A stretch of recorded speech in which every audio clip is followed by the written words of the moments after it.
as we're bringing in more chairs, I'll just let you know, by way of welcoming you, I'm Mike O'Hanlon here in the Foreign Policy Program. I overlapped with Hal for about 15, 17 years during his tenure here. But we normally have this algorithm that whoever RSVPs to Brookings, we take 50% of that number as our assumption of who's coming.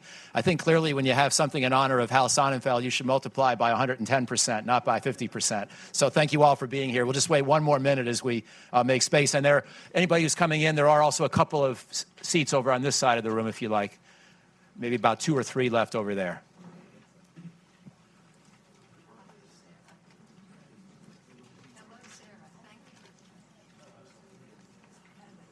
Well, welcome everyone, and thank you for coming to this special day when we can honor Helmut Sonnenfeldt, our dear friend and amazing American, amazing public servant, fantastic Brookings scholar. Wonderful to be doing a project with Margie Sonnenfeldt and so many of you. Again, I'm Mike O'Hanlon in the Foreign Policy Program, and we're here today to commemorate his life, to celebrate the completion of the festschrift volume, which lives online electronically at Brookings. And if you would like a copy, you can email me and let me know at mohanlon@brookings.edu. I'll say that one more time now and one more time later, but it's mohanlon@brookings.edu. So we've got a number of copies printed out. And also, we'd like to take this moment to invite anyone who would like to join us after the auditorium event next door for a reception that, again, we're pleased to be able to host in conjunction with Marjorie. She's got a word of thanks in just a minute, but first I'm going to complete my introduction about Hal, and then we're going to go down the panel. And a wonderful group. I'll introduce them in just a second. 4 of the 20 authors or so who wrote for this volume. And I will allow each of them, and I know you'll all want to hear from each of them, to speak their recollections, their memories. And then we'll invite those of you in the audience who knew Hal to either offer your own remembrance or ask a question or make a comment, have a policy debate that you know he would have enjoyed and maybe was part of. So that's sort of how we're going to proceed today. And we'll just play that out naturally until we feel like going next door and continuing the celebration over there. So let me just, if I could, by way of introduction, to sort of explain the nature of this project and what we tried to accomplish, read a paragraph or so from each of 4 of the essays that just frame today's conversation. 4 of the people who are not here, but who wrote for us. Winston Lord, some of you may have heard of, and he wrote the following in the beginning of his essay. He was born in Germany of a Jewish family. He came to America where he gained his education. He served in the army. His mentor was Fritz Kramer. He was an expert on the Soviet Union, Europe, and arms control. He was brilliant on substance and formidable in bureaucratic battles. He melded a European sense of tragedy with an American immigrant spirit of hope. I speak not of Henry Kissinger, but of Helmut Sonnenfeldt. And many of you will know, of course, how much their paths and lives intersected. And speaking of Secretary Kissinger, he's got a wonderful essay, which is an adapted version of the eulogy that he gave 7 years ago when Hal had passed away. But I'll just read one paragraph of that to give you a little flavor for what's in his longer contribution as well. And he says the following, this is a nice humorous passage. Of course, I have read many of the stories of the flawed relationship that sometimes existed or is alleged to have existed between Hal and me. But I want to point out that the difference concerned really only one subject, which was Hal's interpretation of his mission. Hal interpreted it as being all-embracing, that there was no subject in the world that was not included in his responsibilities, which meant a certain duplication of the work that I was supposed to be doing. So I really got a kick out of that. And then finally, just 2 more. One from our President Emeritus, Strobe Talbot, who's not here today. He's over in India working on the U.S.-India Collaboration and Center there. But Strobe, as usual, coined a beautiful phrase in saying the following. Hal's title, all 32 of those years at Brookings, mostly the 80s, 90s, and 2000s, his title was guest scholar. It was, shall we say, an understatement. Hal was, in fact, as permanent a member of the Brookings community as one can be, and as good a citizen of that community as my colleagues and I have ever known. A better title for him would have been the one that he had when he worked for Henry, counselor. He was that to many of us, and of course, a friend. And then finally, Last but not least, this being November 2019 in Washington, let me read from Fiona Hill's contribution. Fiona's got one or two things that are making her stay away from the public spotlight these days. So she chose not to be here today, although her heart and spirit certainly are. But so I'm going to read just two paragraphs of what she wrote and then pass the microphone to Margie, and then we'll hear from our panelists and from all of you. So Fiona's writing about the book she wrote with Cliff Gaddy, Mr. Putin, Operative in the Kremlin, one of my favorite books in the 25 years I've been at Brookings.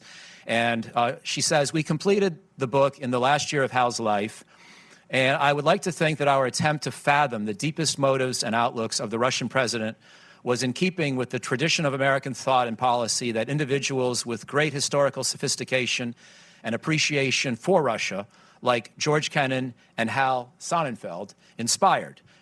Like William Faulkner, Hal was of the view that the past was not dead or forgotten or even really past. For a Russia scholar, there is no better pearl of wisdom to begin one's work. And then, very fitting, since we have Marjorie here, and she's really been a delight to do this project with, and such a great friend of Brookings in her own right over the years and continues to be to this day. Fiona has some nice words for Margie as well. And what she writes is, in the more recent past, Hal's legacy was personally as well as professionally consequential for me. In 2017, I was asked to serve on the National Security Council staff as a Europe and Russia expert under the Trump administration. Immediately in the wake of a singularly contentious election with the national and international spotlight on Russian efforts to influence and interfere in the campaign. There were not many other Brookings scholars being approached by the incoming team. That's an understatement.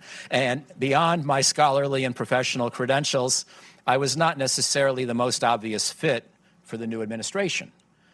Margie Sonnenfeldt, Hal's wonderful wife and our dear friend at Brookings, and a wise woman in her own right, channeled her late husband and drew on observations from his government service in a similarly turbulent period in the nation's history. She did not shy away from the inevitable risks, the brutally long hours, and the personal toll this would take on me, but she stressed the importance of stepping up to public service in politically disruptive and controversial times, and of making a contribution. Her call to service made a huge difference in my decision, and periodic personal emails from Margie kept me going at more than one tough moment after I joined the administration. So if I could ask you to all join me in thanking for all she's done for Brookings and for all of us, Margie Sonnenfeldt.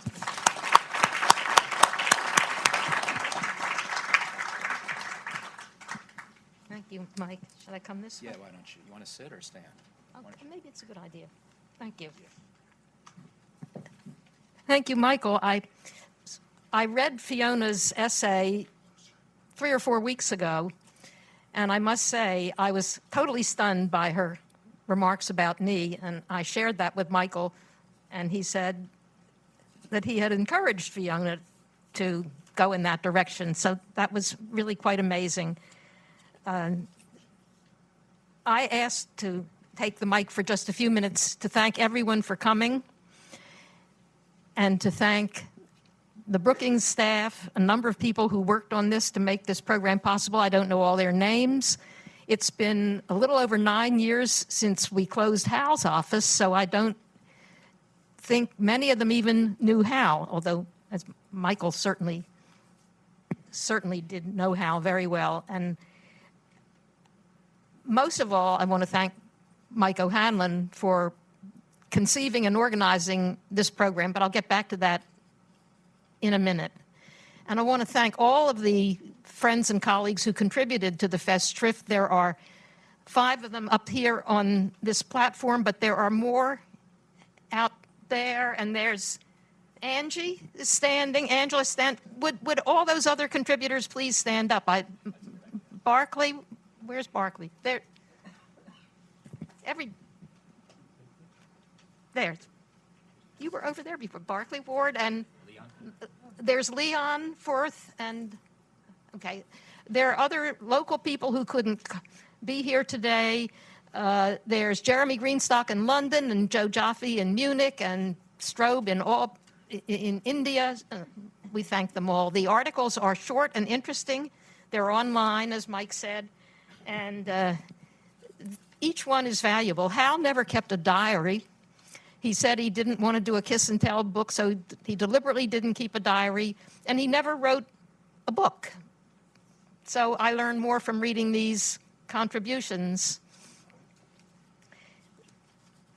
Hal always said, well, I should pause and say, today, November 18th, is the 7th anniversary of Hal's death, and it's the 67th anniversary of the day that we met in Washington. We met briefly in Baltimore a year earlier, but we met for the first time in Washington in Lafayette Square when we literally bumped into each other.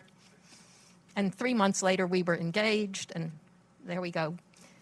But from that time, Hal always said, he was just about to enter the State Department when we met in Lafayette Square. He was still waiting for a security clearance. I was already a State Department employee, having joined in September of 1952, straight out of college. But Hal had always said that he would leave the government when he was 50 so he could do other things. And indeed, about 6 months after his 50th birthday, he resigned, and he spent a year across the street at Johns Hopkins School of International Studies, which he had attended as a graduate student. And he was on the board of Johns Hopkins at that time. But then in 1978, he accepted the invitation of Bruce McLaury, the president of Brookings, to join the Brookings staff. And I had hoped that Bruce, I don't see Bruce. Where is Bruce? There's Bruce. Thank you, Bruce. We thank you. You started it all. Bruce invited Hal to be a guest scholar, and as Michael observed, 32 years of being a guest. That's quite a long time. So our family wanted to recognize that hospitality and support. As I say, most of all, I want to thank Michael. He and I have had a vigorous email correspondence over the last few months. I'm wondering where the server is located. Is it in Outer Mongolia or Inner Mongolia? I am now giving Mike a virtual hug, but then I'm going to give him the real thing and go on with the program.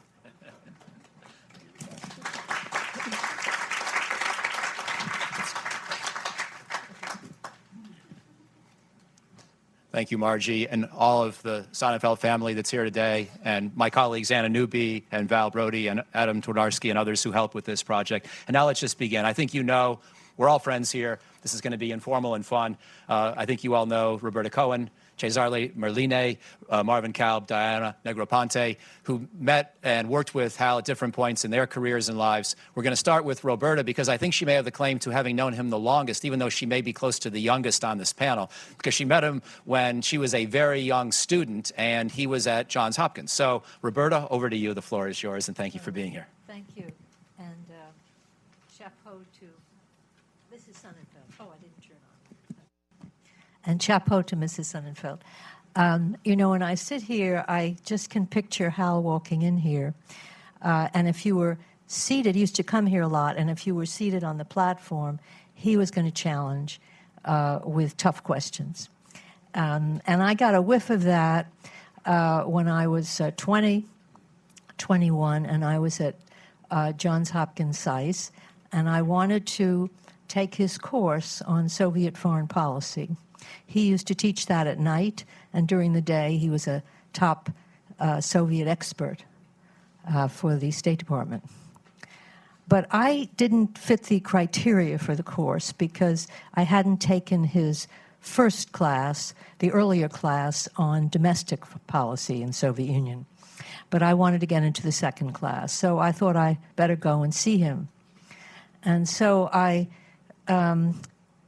went to his office, and I told him that I had taken a comparable course in college at Barnard and to the domestic policy. And he shook his head, and he said, no, you can't be in the class. And I said, I'll study very hard. I'm a good student. And no. He just nodded, you know.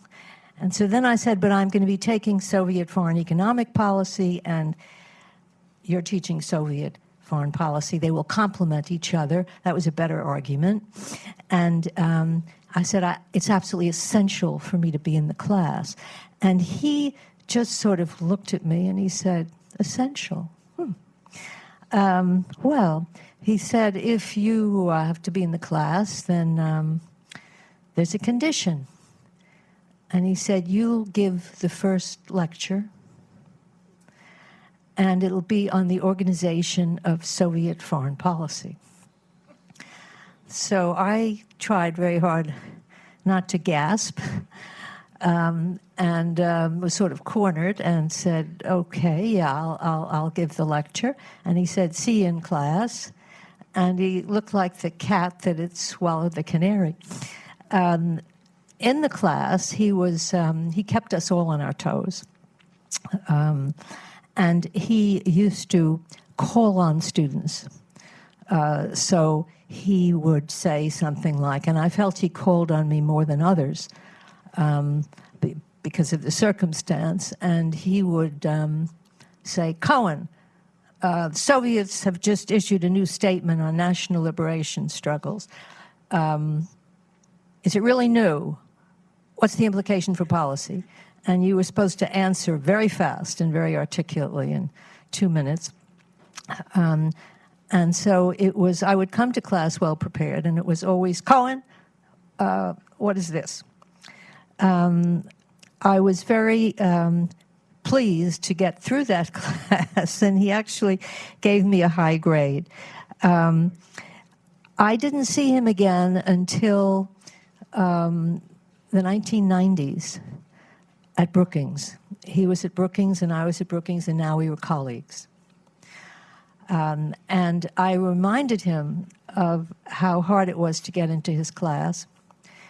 And he remembered, and he smiled, and very quickly he became, again, a kind of mentor and critic. I was working on refugees and internally displaced persons, IDPs, and this resonated with him because he was born in Nazi Germany, and his parents got him out of there when he was 12 years old, just before the Kristallnacht in 1938. So the whole issue of persecution, displacement, family separation, his parents got him out of there, and he didn't reunite with them until he was 18 years old. So all of that resonated with him, and he would ask me questions about human rights, humanitarian atrocities, and humanitarian interventions, sovereignty issues. And so we would have discussions, and he always kind of kept me on my toes and kept me thinking, and all about the politics around them. He always emphasized never allow your emotions, bias, theories to interfere with your analysis. And he also said something like,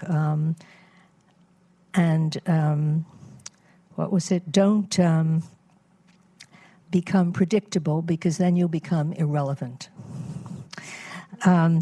He soon began to introduce me very proudly as his former student.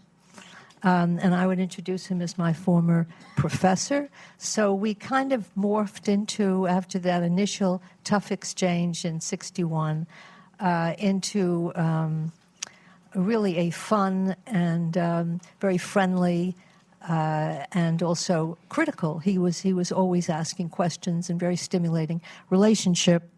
So I will always remember his tremendous knowledge, his wit. It was sometimes acerbic. His tremendous analytical abilities. And I must say that if he were here right now, he might well challenge just about half the things I said. Wonderful. Marvin, I think we'll go to you next, if we could, please, my friend. Okay, thanks, Mike, very much. Marjorie, kids, friends. I want to start with a bulletin, a news bulletin. In 1961, I saved Hal Sonnenfeldt's life. Now, I have a feeling Margie may not know this story, But what happened was I was the CBS correspondent in Moscow, and Hal obviously was a listener to the CBS World News Roundup in the morning, and he probably heard any number of my broadcasts. And so he wanted to visit the Soviet Union. He was a student of the Soviet Union, and he wanted to take a measure of the reality of the Soviet Union. So in 1961, he came. He let me know in advance that he was coming, and we set up a meeting, and I was very flattered, honored that a serious student of the Soviet Union working in the U.S. government would come to see a reporter working in Moscow. So Hal arrived. We had just been given a new apartment on Kutuzovsky Prospect, number 15, 15, I remember that very well.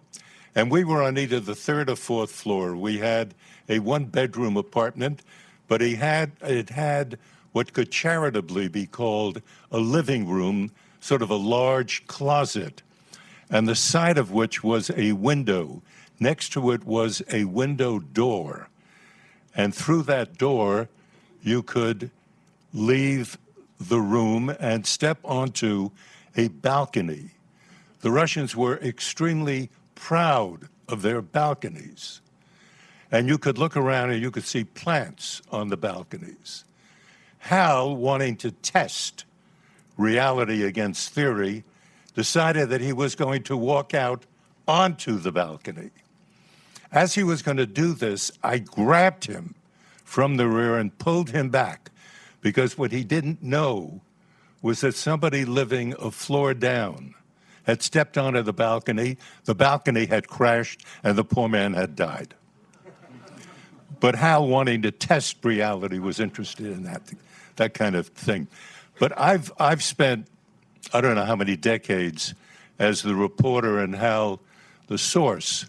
I have a feeling that we had a very unusual source-reporter relationship, because so far as I remember, I never asked Hal for information about a hard news story. And the reason was very simple. I knew Hal as a friend, and as a friend took overall importance over just about anything else, including my job in getting a reporter a story. So I wouldn't deal with that. However, because Margie and Hal and the kids were so hospitable, and we saw them so often at dinners or receptions that you had at home, there were times when Hal wanted to talk about the Soviet Union. And he wanted very much to get the perspective of a reporter who spent and lived there for a long time. And so we could share large thoughts, but I never went after him on the small stuff. I do remember Hal loved being called Kissinger's Kissinger. It appealed to his ego, but it also, I think, was a sense in Hal's mind that it was right. And in the tail end of 1975, Hal briefed in London a group of ambassadors gathered there. Kissinger was there, but he was not speaking to them. Hal was given that responsibility. And Hal talked there about the evolution of the East European satellites. What would happen to them over a period of time? Would they ever become free of Soviet control? 2 or 3 months later, as a result of what is called a leak, the story broke. I think it was an AP story, but I'm not sure. It was what? Evans and Novak broke the story, and it was described as the Sonnenfeldt doctrine. Now, anyone who knew the administration at that time, and that was the Ford administration, would know that any major doctrine was going to have Kissinger's name on it, not Sonnenfeldt. So the whole idea of the story struck me originally as being a little flat, but it did take off. And Hal was always had to explain what the truth was about that. He was simply pointing out something that he and Kissinger had thought about as the evolution of Eastern European nations away from Soviet control. And I think he joked at one time, didn't he, Marsh, that graduate students are going to have fun trying to cover that story because, what the heck, it wasn't true. But it was nevertheless the Sonnenfeldt doctrine, and it kind of was a source of pride, but also created some difficulty among those people in Washington who felt that Sonnenfeldt should not have that kind of distinction. A final story had to do with a trip that Hal made with Kissinger to Moscow in 1972. And while they were involved in negotiations on arms control, they took time out to go to Brezhnev's country dacha in order to go hunting and shooting boar, B-O-A-R. And Hal said at that time that they fixed on the rifle they gave him a telescopic sight so large that you'd have to essentially be blind not to be able to kill any number of the boar. But it turned out that Brezhnev did not kill any of the boar and was in a rather foul mood. And he was looking around for things to cheer him up, and he looked at this dacha that he had built, and he asked Kissinger, how much do you think this dacha would be worth in the United States? And Kissinger, who knew nothing about real estate, instantly proclaimed $300,000. But that's not what Brezhnev wanted to hear. Brezhnev wanted to hear something in the millions. And Hal, sensing that Brezhnev was unhappy, and God knows what could have happened to East-West relations and the fate of the world if Brezhnev got too unhappy, Hal jumped in immediately and said, it's worth $2 million. Brezhnev smiled. He liked the idea of the million. The sound of that appealed to him enormously. Mike, my final comment is simply that in all of the years that I knew Hal, and when I would look at him when he was in the midst of some official act, it just struck me that what a wonderful story that a young man born in Berlin can come here in 1944 and serve in the U.S. Army, go back to Germany, come back here, go to school, and work his way up so that he was in a position of considerable authority and importance at the White House at a critical moment in East-West relations, and he contributed significantly to trying to make the world a slightly better place in which to live. And I was honored to have a friend like Hal.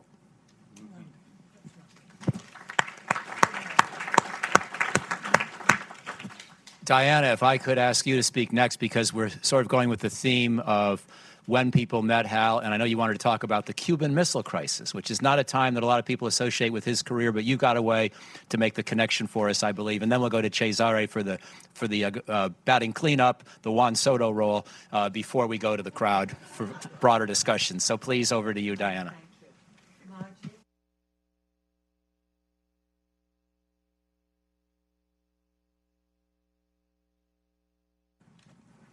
Thank you very much. I've got a serious assessment of Hal, but I promise you it will end with a dirty story.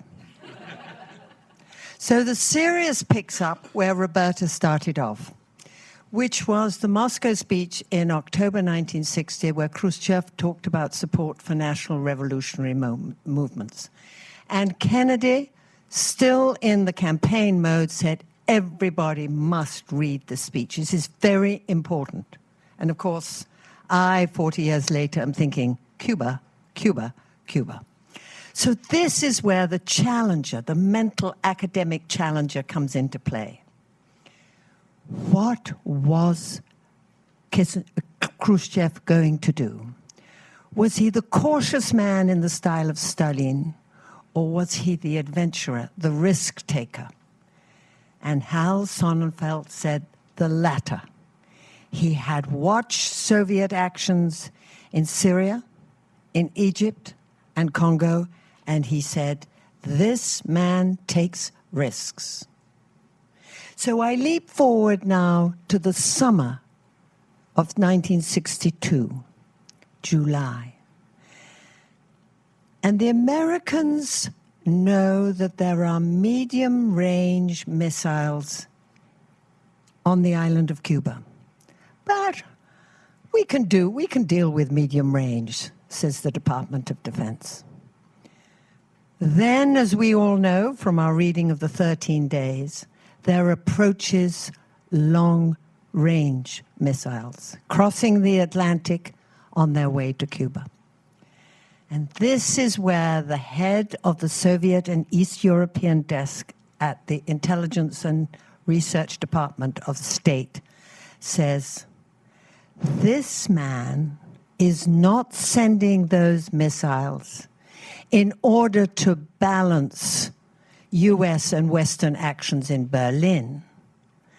This man is showing that despite the fact that the Soviets have less missiles in quantity and less qualitative effectiveness, he is going to show off the little he has 90 miles off the coast of the United States.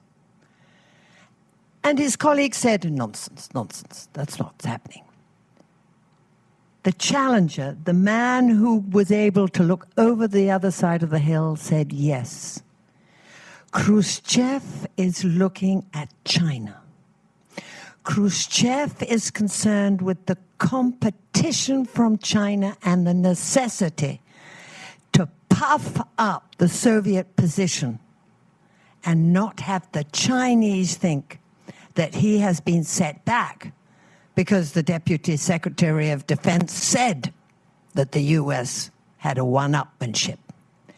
And so Hal predicted Khrushchev will move these long-range missiles with a distance of 2,200 miles onto the island. And of course, that really created deep nervousness within the ex-com of the National Security Council. Hal was not a member, but he followed the debates very closely. So Hal was invited to attend the October 21 drafting of the famous October 22nd, 1962 speech in which Kennedy told the American public of what was happening in Cuba. And Hal's recollection of Ted Sorensen's poetry. How was the cadence of the speech? Of Ted remind me the historian. Who is the historian, the wonderful historian of Kennedy? I'll remember. Right. Thank you, Arthur Schlesinger. Thank you very much. There were the big phrases, the cadence of the speech. The lawyers were there ensuring that the commitments could be stood up and were conformed to international law. And Helmut Sonnenfeldt was there to ensure accuracy. But he was there in the Oval Office as that speech was written. Then came the point, quarantine or blockade. Now, blockade is an act of war. And Sonnenfeldt joined those lawyers and others who said, don't use that word. Quarantine is better. And as we all know, the Soviet ships turned around, went back, and then they turned to Sonnenfeldt and said, what's Khrushchev going to do next?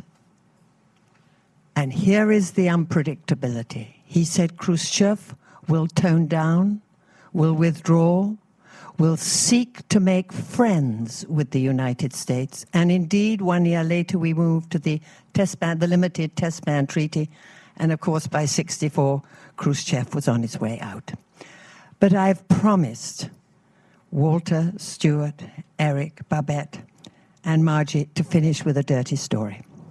And it's in this very building. So Sonnenfeldt is sitting in the front row of the Falk auditorium, and there is a stage like this with the equivalent number of speakers, one of whom, a dear colleague and lady, had a very short skirt. And Hal is on the first row looking upwards. We reach the end of the speech, and he grumbles to me, "I've been distracted the whole way through that speech." I didn't have to ask why. I clearly knew why. And all he said was, "Tell her to wear pants."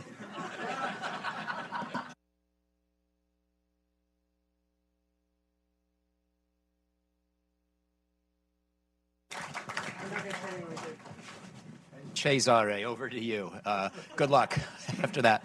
But I'm sure you can hold forth and hold your own very well. Please. I'm trying to. Well, I think I am the one who comes from more distance here because it's on. I come from Rome, and I come for this very event. As I told Margie, I couldn't resist the invitation, and I'm glad to have come and to be here with her, with her family, and what I consider also another family for me, which is the Brookings Institution, to be with you. I met Hal slightly later. That was spring 1975. There was a meeting at Ditchley Park. I think I was the youngest participant there. Paul Nietzsche was there. John I also was young as I was. Michael Howard and so on and so forth. But the time I was closest to Hal was later. It was from 1978 until the fall of the Berlin Wall, in which we participated in several meetings. I was proud to invite him several times to Italy, trying to understand what was going on in the Soviet Union and in the Soviet system. What happened to this system, to the Soviet Union, took everybody by surprise, including Hal, including myself, including everybody. But that was the most interesting period for me to have his analysis, because he helped us to understand the number of factors and forces that were there. I have here with me the Adelphi paper he produced early 79 together with Bill Hyland on that. And rereading, I cited in the chapter, I see several hints, several factors that help us to understand what was going on. But being from Rome, I suggested to Mike and to Margie that I could also deal with the subject which was typical for Italy of Europe, which is Eurocommunism. In a way, Eurocommunism, seen ex post, it was part of the process of collapse of the Soviet and communist system. But as we didn't predict such collapse, we didn't understand that. My point is that, and was at that time, and as I say in the paper, in my chapter, we had a difference with Hal about it.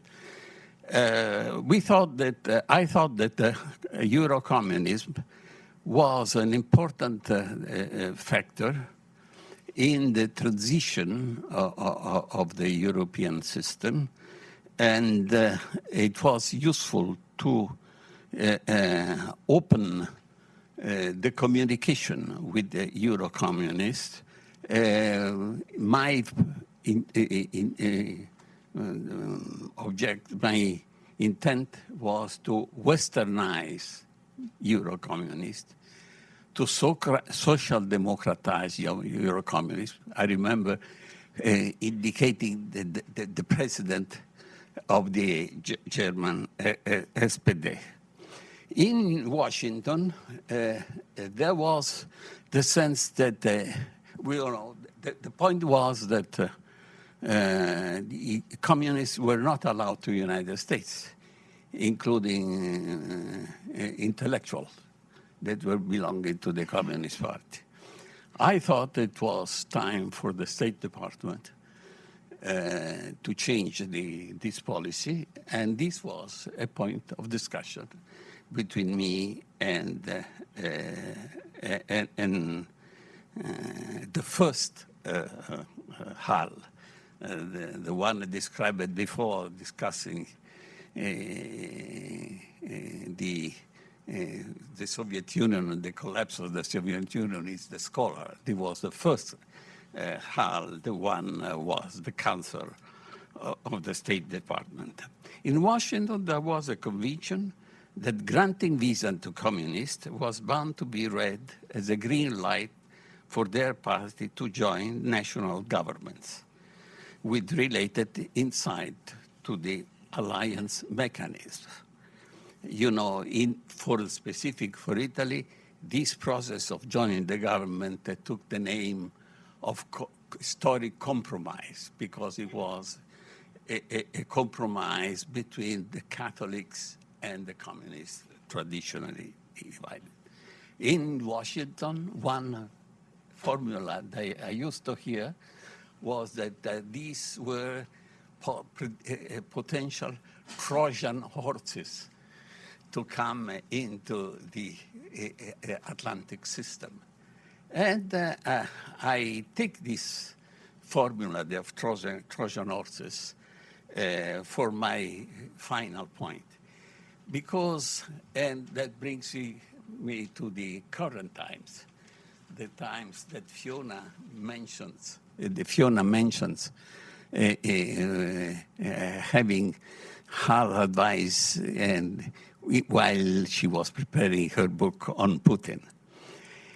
The Atlantic Council has recently produced a series of reports, 3 reports, under the common title, The Kremlin's Trojan Horses, which is Troy again. There are the European nations, and the reports of the Atlantic Council refer to the interference of the Kremlin into these countries. But in this case, the warriors inside the belly of the wooden horse are not the communists, are not the left, are the right-wing, xenophobic, nationalistic parties and movements. You see the paradox of Moscow, who was slightly more a generation ago a point of reference for the left in Europe.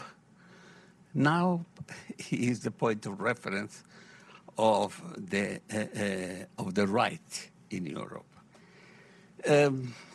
But there are differences. At that time, there was an ideological, mostly ideological port of reference. Is there an ideological affinity between Putin and the right-wing parties in Europe? To a certain extent, yes. And this goes under the expression that Putin used in his interviews with the Financial Times when he said that the liberal system is obsolete.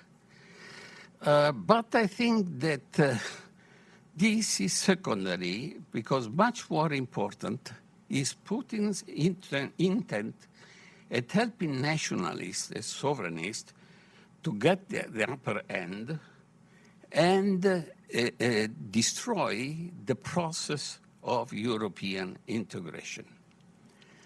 remembering what I call the third Hal, the post-Cold War Hal, and discussion we had about the importance of a solid European framework to handle the pieces of the former Soviet bloc, I would venture to say that he might share the view that the European Union is the main target of Putin's tentacles. And the word tentacles bring me to suggest to Michael Howard, to Michael O'Hanlon, who in his paper produces 5 models of Russia. I suggest a 6th model, the Russia octopus. Thank you. Thank you. Thank you, Cesare. So now we've got a half hour, 40 minutes for your thoughts. And again, I think as Margie and I had discussed previously, we can do this in any form you like. People may have a brief story they want to share. They may want to just tell the rest of us what Hal meant to them. They may want to ask a question. Anything is fair game. And we'll go until a little bit after 5:15, something like that, before we repair next door for a little celebration to continue there. So I'll just walk a microphone to anybody who would like to start. And, oh, Adam's got one too. So please, don't be shy. Start with Jan Lodel here in the back, please. And please identify yourself, of course. And if you like, tell us how you knew Hal. Hi. I like everybody. There we go. Is it on now? Yeah. All right. Hi, Marty. The number 32 has an important connection here to me. I was 32 years old when I first met Hal, and showed up as the technical guy on arms control on the NSC staff for Kissinger. And I didn't know much, and Hal and his colleague Bill Hyland, of course, were the people in charge of the arms control negotiations, and others at the State Department. But we ended up spending about 100 hours, I think. I calculated at one point, face-to-face in meetings with Leonid Brezhnev in those days, and trying to negotiate a new arms control treaty in both the Nixon and the Ford administrations. And what I took away from my relationship with Hal, and what I remember most strongly about him, was his commitment to, number one, the truth, number two, trying to bring about a better world, and number three, the role of diplomacy in doing this. And as we see the difficulties we're having today in these areas, I continually remember how this was what I learned from him and what we all need to remember, because he was really the consummate diplomat, and he was completely committed to trying to make a better world out of this. And I think for someone who came here as a refugee, and, you know, it could have turned out differently had he not left when he left and come here and made this wonderful contribution to us. It's a great honor to be here today and to remember him. Thank you.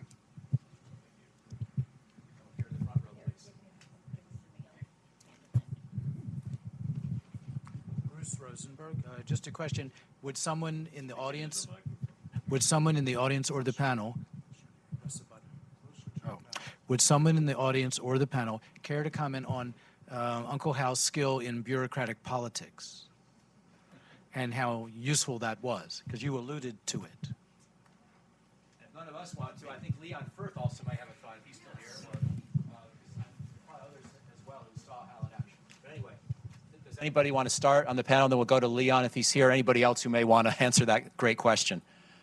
Anybody see him in action in the U.S. government on this panel? I guess we all knew him in somewhat other walks of life. Jan saw him in government, as we just heard. Anybody else? Jim Dobbins. You want to add a comment, my friend, on Hal's bureaucratic skills?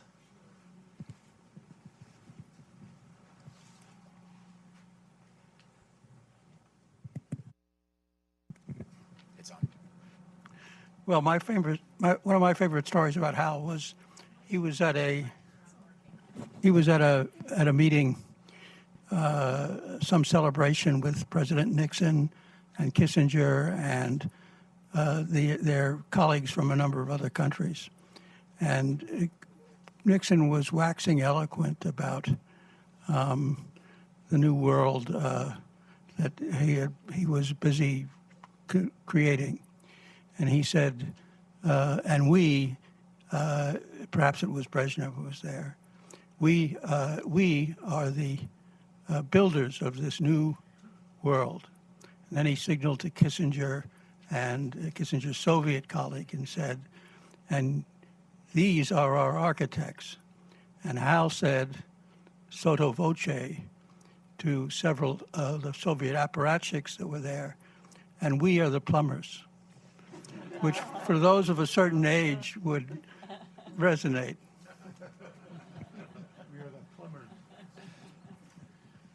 By the way, as we look for our next speaker, I want to just give a quick shout out to all the vice presidents and presidents of Brookings who overlapped with or helped bring Hal to Brookings or worked with him collegially. John Steinbrunner, certainly, as the head of the foreign policy program through the 1980s. Richard Haas, also here with Hal.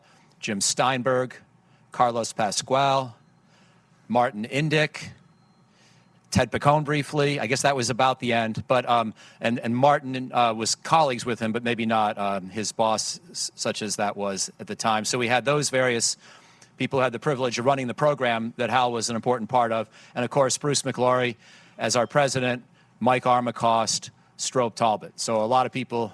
And then I should, of course, mention in this list Ray Garthoff, who was such a great Sovietologist and Russia expert here at Brookings, and Ed Hewitt, who, of course, was lost too soon, but was a Russia expert at Brookings in much of the 1980s, and then Fiona and Cliff, many others. I just wanted to make those shout-outs with apologies to anybody I'm forgetting. But why don't we see who else would like to add a thought or a question, or just a reflection and a remembrance.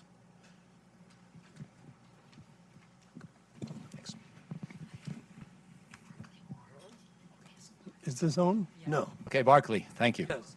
I'm Barclay Ward. I was a student of Hal's. After Roberta and I were at SAIS at the same time. Yeah. Is this better? Good. There we go. Unlike Roberta, my problem was not getting into Hal's course. My challenge was getting through the course in one piece. I think it's pretty clear from what everybody has said so far. His standards were uncompromising.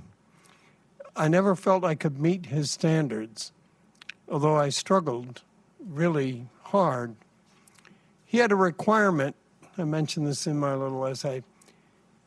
He loved to give writing assignments, which could be comfortably handled in 8 to 10 pages, but he would accept only 2. And I remember after my first one telling a friend back home on a telephone call, I've just had my first psychosomatic headache trying to do that. It was a real struggle. Luckily for me, I had an old, much-used Smith Corona portable typewriter that had peculiarly small type. And I was able to, even with decent margins, I still could get a lot of words on one page, but it was very difficult. But his standards were with me always. I don't think I ever met them, but they're always there. Just one last remembrance is not of mine, but of a colleague of mine in the Foreign Service, a close friend, who had an assignment to Hal when he was counselor of the department. And when Norm's assignment was finished, he simply resigned from the Foreign Service because he said he would never have an assignment better than that one. And I think he was right. Please. I could do this at the reception, but I wanted to say hello to Barclay. It's been many years.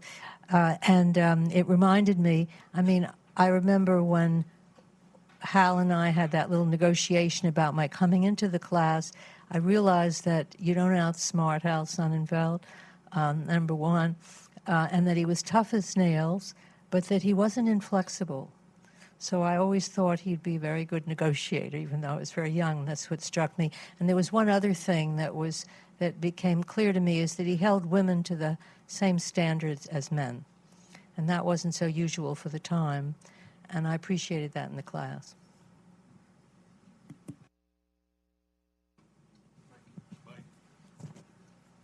Okay, we'll go to over here and then back over there. Thank you. Thank you, Mike. Yes, I'm the one who invited Hal to come to Brookings as a guest scholar from Johns Hopkins. We were always a bit in contention with those folks across the street. And if we could get one of their best to come across the street, we were doing very well. Scholars come in all shapes and sizes and titles at the Brookings Institution, then, in the past, and today. Guest scholar is one of the most distinctive, and among those guest scholars over the years, and I can speak from decades, Hal Sonnenfeldt was among the most influential, no question about it. For the staff, as advisor, but particularly, I remember, on successive Fridays, there was an institution within the institution called the Friday Lunch, or the Joe Peckman Lunch, which brought together around the big table people, scholars from economic studies, governmental studies, and foreign policy studies. And it was always a bright day when Hal was in town and was able to sit at the table and bring a point of view that was not always represented in full here otherwise to those conversations. It was a great privilege to have had him here and to have known him, and he gave an element of life to the institution that lasts to this day. Thank you, Bruce. Someone here. Sort of a couple of questions. First of all, Marvin, based on what you said about your professional relationship with him, is it correct to presume that he left the media massaging to Kissinger and didn't get involved in that part of the job? And the other question I had is, we're at the 30th anniversary of '89. What was his response to that? And I assume that he was pretty involved in the Helsinki Accords, which was one thread that unraveled all this. And so that's why I was wondering what he thought of how things did unfold in 1989. One point is that Hal respected the press, and he was not above using the press to advance the interests of the policy. A good journalist understands that. That's sort of routine. He did not, in the Kissinger years, to the best of my knowledge, he might have sought every now and then to be the guy up front, but he was always the guy behind Kissinger. And he understood his role, and he understood that Henry was the front man. What they did together, the two of them, when there were no cameras around or no reporters, I don't know.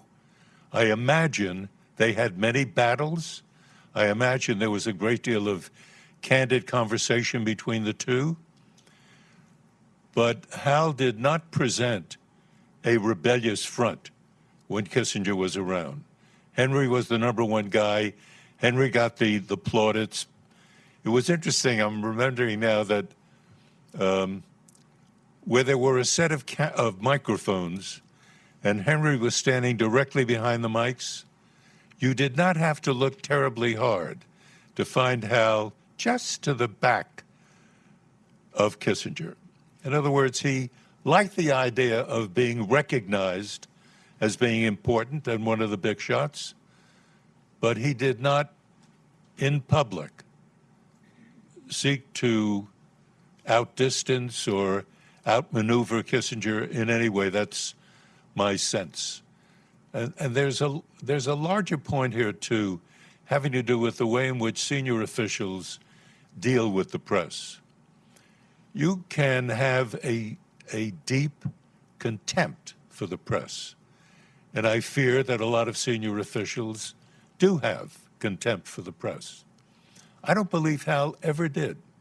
I think he understood the role that the press played, and like Kissinger, understood that the press is a valuable asset, not only in educating the American people to what it is that the policy was all about, but talking to the government in that way.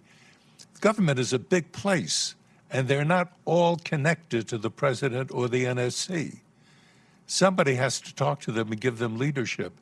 And when you talk to the press, you were doing that indirectly. Your second question, I'm not good at an answer on. So we'll come back to that, and I'm going to give Diana the floor in a second, too, and maybe Roberta. But let me just back up from Kissinger's eulogy, as now updated here. And again, if you want a copy, please email me at mohanlon@brookings.edu. We'll get it to you, MOHANLON@brookings.edu. But they're also online already. And this is Kissinger quoting from a telegram he received from Andrew Knight. This is back in 2012, the year that Hal passed away. And Andrew Knight writes the following, and it's reprinted in Kissinger's eulogy. I have just seen a late report in the UK press of Hal's death. I think of you strongly, as well as of him, at this time. To me, Hal was an unusual figure in that he never hesitated to express his own individual analysis of all those great issues in your territory at state. And yet, while making out his own view, he always conveyed at the same time a ferocious loyalty to you, to Kissinger, and admiration of you. I always hope you look back with pride, and I hope Hal did through all the turmoil. Diana, please. Mike, Sonnenfeldt gave an excellent interview of several hours to Charles Stewart Kennedy.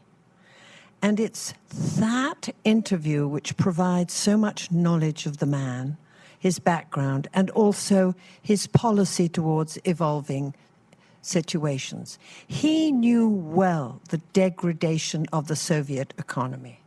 He knew it was unsustainable to continue to build the missile capabilities. And so he anticipated that it would happen, but how and when, he did not know. I just wanted to comment on the fact that I think he played a substantial role in the Helsinki Final Act, in the draft of it. And that was tremendously important. Now, on the one hand, you have some kind of defining of borders or acceptance of borders and security for the Soviet bloc, but there was an ambiguous part of it, quite the other, that were the human rights provisions. And he was supportive of that.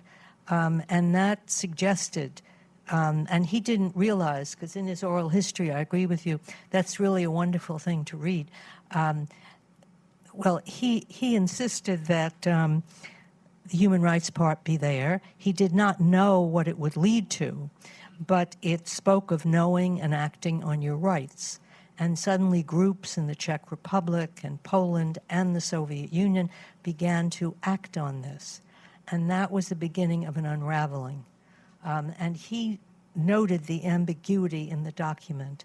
And I thought, when I read the oral history, I was really thrilled to see that he played a role in getting those provisions there, which did have tremendous impact.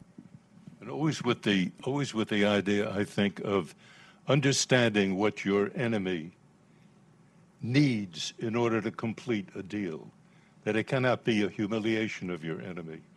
You had to understand what it is that was in Brezhnev's mind, what it is that he needed, and in the Helsinki agreements, there was an interesting balance, and I remember talking to Hal about this many years later, and the balance was that The Russians didn't want the West to move in on them, but the West insisted on human rights for people, and Brezhnev had to give on that because he did not want, deep down, to afford human rights to his own people.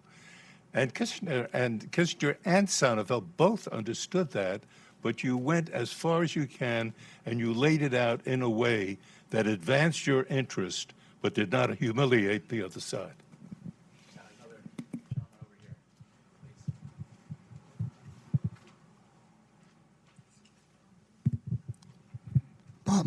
I'm Bob Lieber. Marvin Kalb mentioned the Sonnenfeldt doctrine. In the early and mid-'70s, I'd written a short piece in Harper's Magazine about Kissinger, which was not entirely favorable.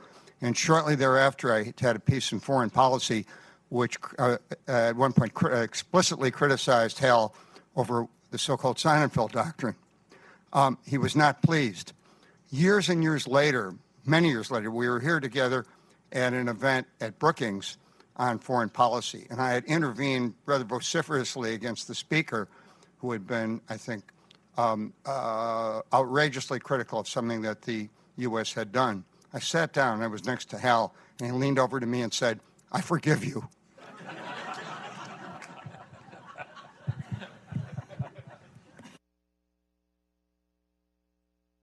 Over here, please. If it's green, does that mean it's on? I'm Avis Boland. I'm a retired Foreign Service officer, and I never had the privilege of working with Hal, but I was able to admire him from afar. But what I wanted to say today is we've heard a lot about Hal's toughness, and he could be pretty mean to some of his bureaucratic rivals, but he could also be enormously kind. And I saw this in his kindness to my father, who was the late Charles Boland, the Sovietologist of an earlier generation with George Kennan, and whom he admired enormously. And he often spoke to me of how much he'd admired him. And in my father's final months, he came often to see him at our house. And when my father was in the hospital in his final illness, he committed what he thought was a great act of kindness. He set up a call from President Nixon to my father. Now, my father was not a huge admirer of Nixon, so the kindness was perhaps a bit ambiguous, but he was really capable of enormous kindness, and I think that should be remembered too. Thank you.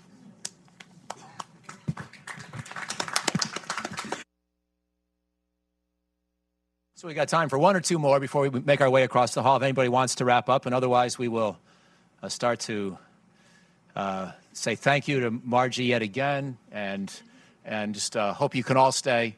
We've got space and food and beverage for hors d'oeuvres and drinks for anybody who would like to stay and catch up a little bit with old friends. But is there a final word, or shall we break it off there? So anyway, again, email me if you would like a copy of the book. Thank you very much for coming. Let's all join in one more round of applause in memory of Hal. Thanks for watching. Be sure to like and subscribe for more videos from Brookings.